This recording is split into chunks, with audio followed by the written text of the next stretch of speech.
Ladies and gentlemen, there's a moment after a breakup or a period of silence when your phone lights up and you know it's him. Maybe it's just AA. Maybe it's a memory he's throwing at you like bait. Maybe it's silence, but you can feel his presence watching from a distance. What you don't realize in that moment is that he might be planning to come back. But there's a catch. He's only going to come back if you pass the test.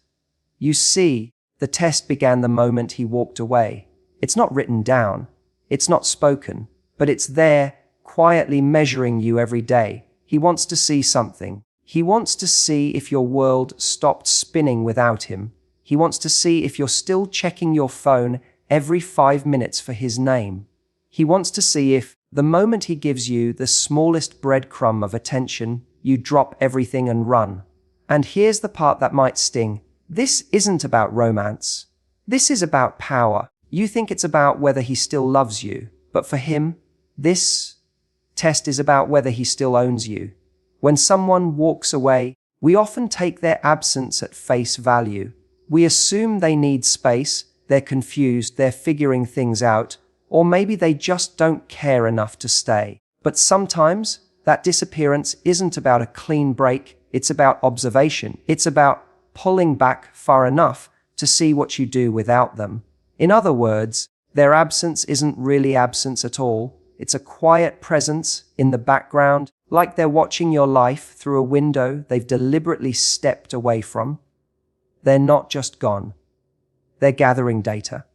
Think about it. When someone leaves, the immediate assumption is that their story in your life is over. But for certain people, it's just a shift in tactics. They may have questions in their mind, questions they'll never ask you directly. Do you collapse without them? Do you start reaching out, chasing, trying to pull them back in? Or do you carry on, maybe hurting inside, but still showing up for yourself? The thing about this hidden agenda is that it's almost invisible. You don't know it's happening while you're living it. The test starts the second they pull away and you're unaware you've been enrolled in it. It's in the way they notice your absence on social media, in the way they hear about you from mutual friends, in the way they catch glimpses of you still going to the places you love. Even if they don't check directly, they find ways to take the temperature of your life. And they're not measuring your happiness out of kindness. They're measuring it to see if they still have a hold over you. Sometimes it's not even conscious on their part. They might not say to themselves, "I'm going to test them," but somewhere deep down, they know that if they can step away and you immediately fall apart, they hold all the cards. And that gives them the confidence that they can come back whenever they choose. This is where the power dynamic gets dangerous, because if you don't know you're being observed, you can unknowingly start performing in ways that fail the test. You can start making your life all about their return, thinking that when they see your loyalty, your longing, and your dedication, it will pull them back. But that's not how this kind of agenda works. Loyalty doesn't draw someone like this closer. It convinces them that they can have you without earning you. The hidden agenda behind their absence isn't to see if you still love them. Love, in their mind, is assumed. It's to see if you still center them in your world, even when they're not there. It's about whether they've been replaced, not necessarily by another person, but by a new version of you that no longer relies on their presence to feel whole. And here's the part that's hard to swallow in these moments. Your response determines everything. If you show them through your actions, your energy, your focus, your daily choices, that your life didn't come to a grinding halt, you shift the balance. But if you let them see you frozen in place, waiting for the moment they decide to return, you give them exactly what they were hoping to confirm. That's why their absence can feel so confusing, because on the surface, it looks like distance. But underneath, it's a quiet test of your independence, your emotional stability, and your ability to continue without them. They're watching not just to see if you miss them, they're watching to see how much you've let go of yourself in their absence. The moment you realize that his so-called test isn't actually about him at all, everything shifts. On the surface, it feels like you're being measured against his desires, his standards, his needs. You imagine that the point of all this is to see if you're still the person he once wanted, if you can somehow convince him you're worth coming back for. But the truth is far deeper and far more important. The real test is about whether you've managed to hold on to yourself. It's about you, your strength, your boundaries, your ability to remain whole without needing his validation. When someone steps back, intentionally or not, they create a void. That void tempts you to fill it with thoughts of them, to rearrange your life so that you're constantly ready for their return. It can become a subtle, invisible trap where every decision you make is unconsciously filtered through the question, will this make him want me back? That's the moment you begin to lose yourself. Your priorities start to shift from living your life to performing for his potential approval. But here's the twist. When someone pulls away, the most valuable thing you can do is refuse to let that void control you. The real test isn't about whether you can lure him back. It's about whether you can stay rooted in your own value, whether you can continue to honor the boundaries that protect your emotional health. He might not say it, but what he's truly noticing isn't just whether you miss him. It's whether you've collapsed in his absence. And when you don't, when you remain grounded in your own sense of worth, that's when the dynamic changes completely. This test is not passed through longing, compliance, or sacrifice. It's passed through self-respect. It's passed through the quiet, unwavering decision to live your life at full volume regardless of whether he is in it or not. This doesn't mean you stop caring or pretend you've never had feelings. It means you refuse to make him the axis around which your world spins. In a strange way, this is where the illusion shatters. We often think that if we love hard enough, give enough, or prove ourselves enough, someone will see our worth and choose to stay. But if your value in someone's eyes depends on how much you're willing to bend yourself out of shape for them, that's not real value. That's control. And the kind of connection worth having is one where your strength is admired, not diminished. When you hold your boundaries and maintain your independence, you send a message that is far louder than anything you could say in words. I am whole without you. That's the very core of this hidden test. He may have left to see if his absence would break you, but when he sees that it hasn't, the question becomes entirely different. Instead of, will she take me back? It becomes, can I even get back in? This is why the test was never about him in the first place. It's about proving to yourself first that you will not trade your peace, your progress, or your dignity for the comfort of having someone back. And when you pass that test, something powerful happens. Whether he returns or not, you've already won. There's a part of human nature that wants reassurance of its own importance, and in relationships, especially the ones that have ended or paused, that desire can become a driving force. When he pulls away and leaves you wondering what happened, it's easy to think he's simply lost interest or needs space. But often, what's happening beneath the surface is much more calculated, even if it's not fully conscious on his part. He may be trying to find out if he still has the same hold over you that he once did. This is where the idea of power starts to replace the idea of love. It's not unusual for someone to retreat and then hover in the background, looking for signs that you still respond to them. Maybe he doesn't reach out for weeks, but then sends a small, harmless message, something vague enough that it doesn't commit him to anything, but clear enough that it stirs something in you. What he's really doing in that moment is checking the pulse. Do you still light up at the sound of his name? Do you still respond immediately? Do you still adjust your plans, your mood, even your entire day to accommodate him? If the answer is yes, then in his mind, nothing has changed. The power is still in his hands. This is why these situations can feel so emotionally exhausting. You're thinking in terms of connection, reconciliation, or closure, while he may be thinking in terms of influence.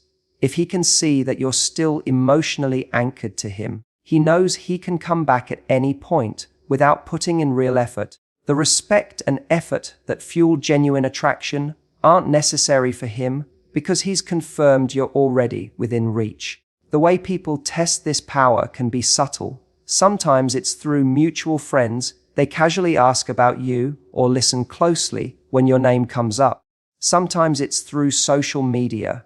They post something designed to catch your attention, or they watch your stories to see what you're doing. And sometimes it's through direct contact that feels small and harmless, but is actually a carefully placed hook. The moment you respond with too much enthusiasm or too much availability, you've answered the question for them. They still matter more to you than you matter to yourself. And that's where the trap lies. When someone is seeking proof that they still have power over you, the only real way to pass the unspoken test is by not giving it to them. Not in a game-playing way, but in an authentic way that comes from genuinely reclaiming your energy and your focus. When you are busy building your life, pursuing your own happiness, and protecting your own emotional space, you naturally send the message that your center of gravity has shifted. You're no longer orbiting around him. You're standing firmly in your own space. When he realizes that his influence is no longer absolute, it changes everything. Suddenly, the choice to come back isn't his alone. You've taken that choice into your own hands. The power is no longer in whether he decides to return. It's in whether you decide to let him back in. And for someone who thought they could always step in and out of your life at will, that shift is both unsettling and magnetic. It forces him to see that if he wants to be part of your world again, he'll have to earn his place. And in that moment, the power dynamic flips. Not because you played harder to get, but because you stopped being something to get at all. Desperation has a way of stripping away the very qualities that make someone valuable in a relationship. It's natural to feel the urge to close the gap when someone you care about pulls away. You want to call, to text, to show them you're still there. The problem is, the moment you let that urgency take over, you start sending a message you don't intend to send, that you'll do anything, bend in any direction, just to have them back. And for someone who's quietly assessing whether they still have the upper hand, that's the fastest confirmation they could hope for. When you respond instantly to every message, rearrange your plans at the first sign of interest, or openly beg for clarity, you remove the mystery and the dignity that protect your self-respect. You show that no matter how much time has passed, or how you were treated before, they still have immediate access to you. It tells them they don't need to put in effort, offer explanations, or rebuild trust, because you're already leaning toward them without any of that. In their mind, there's no challenge, no earning back your presence. They already have it. What makes desperation so damaging is that it shifts the balance of value in the relationship. In a healthy connection, both people bring something to the table, both feel they've chosen each other from a place of strength. But when desperation enters, it signals imbalance. You need them more than they need you. That imbalance erodes respect faster than almost anything else.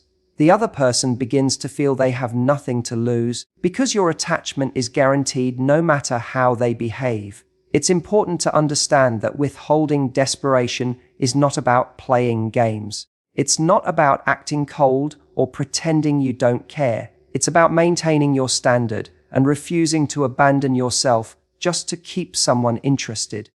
There's a difference between wanting someone and needing them to validate your worth. When you cross into that territory of need, you make them the gatekeeper of your happiness, and that is power no one else should have over you. The irony is that the more desperately you chase someone, the further they often pull away.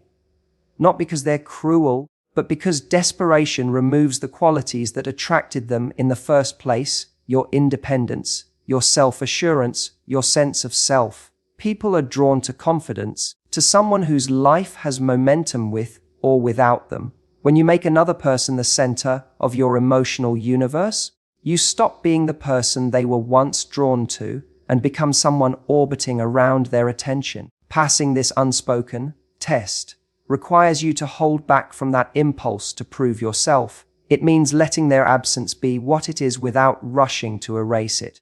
It means continuing to live fully, even when part of you wants nothing more than to close the gap. This doesn't mean you play hard to get. It means you remain hard to lose. When they see that you haven't crumbled, that you're still moving forward, it forces them to reconsider their place in your life. You're no longer the person waiting by the phone, rearranging your existence to accommodate them. You're someone whose presence now has to be earned. And that shift in dynamic is only possible when you resist the pull of desperation and choose, instead, to stand firmly in your own value. Silence and growth have a way of speaking louder than any words you could ever send. When someone leaves, there's often an urge to fill the gap with messages, to make sure they know you still care, to remind them of what you had. But what you don't realize is that constant communication can rob you of the most powerful response you have. Showing, without a single word, that you are still thriving without them. In many cases, it's not anger or pleading that shifts a person's perception. It's the quiet, undeniable reality that you are still moving forward. Silence can be unsettling to someone who expected you to reach out.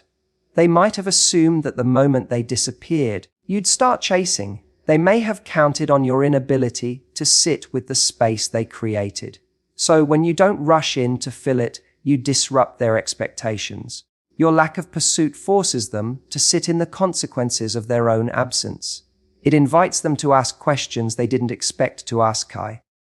Why hasn't she called? Is she okay without me? Has she replaced me in her life? That uncertainty is far more impactful than anything you could try to explain.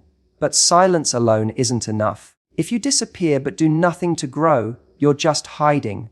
True power comes when your life is visibly progressing, when your energy, your routines, your relationships, and even your outlook show that you are investing in yourself.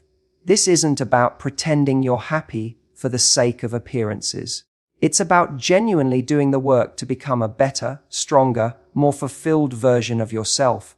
Growth is magnetic because it shifts the dynamic. Suddenly, the person who left isn't sure they can keep up with who you're becoming. The combination of silence and visible growth creates a kind of gravity. You're not begging for their attention, yet they can see, or at least sense, that your life has not only continued but evolved. It's the opposite of what they expected.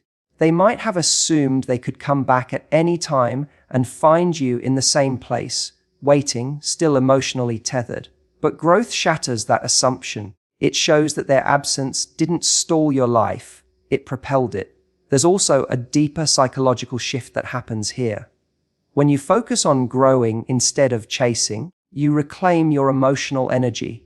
You're no longer pouring it into someone else's validation, you're reinvesting it into your own goals, passions, and well-being. That energy changes how you carry yourself. People can feel it in the way you walk into a room, the way you speak, the way you hold boundaries, and whether they admit it or not. That energy can be deeply unsettling to someone who thought you'd always need them to feel whole. It's important to remember that silence is not punishment, it's protection.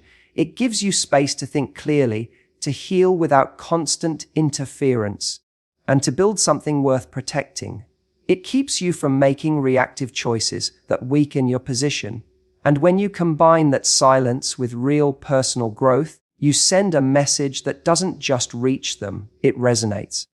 At some point, they may look back and realize that the quiet, steady progress you made was the loudest answer you could have given, because in the absence of chasing, you proved something far more powerful, that your life is not dependent on their presence, and your worth was never theirs to measure. The real victory in these situations isn't in getting him to come back. It's in realizing you don't actually need him to. At first, that idea might feel impossible. When someone you've loved walks away, your instinct is to believe that winning means they return, that somehow their choice to come back validates your worth. But that belief hands over all your power because it ties your value to a decision that isn't yours to make. The truth is, freedom comes the moment you understand that the quality of your life does not hinge on whether he decides to be in it. This shift doesn't happen overnight. In the beginning, you might measure every day by whether he's reached out or whether there's any sign of reconciliation. You may even find yourself rehearsing conversations in your mind, imagining how it will feel when things go back to the way they were. But slowly, if you allow yourself, you begin to see that life has continued without him, and not just continued, but offered you moments of joy, peace, and connection that have nothing to do with him at all. Those moments are the cracks where the light gets in, the proof that happiness is possible without his presence. What's powerful about this realization is that it changes the terms of the entire situation. When you don't need him back, you start looking at the relationship for what it truly was, not through the lens of longing, but through the clarity of perspective. You remember not only the good moments, but also the parts that hurt, the ways you compromised yourself, the boundaries you let slide. You begin to ask a question you couldn't have asked before: do I even want this back?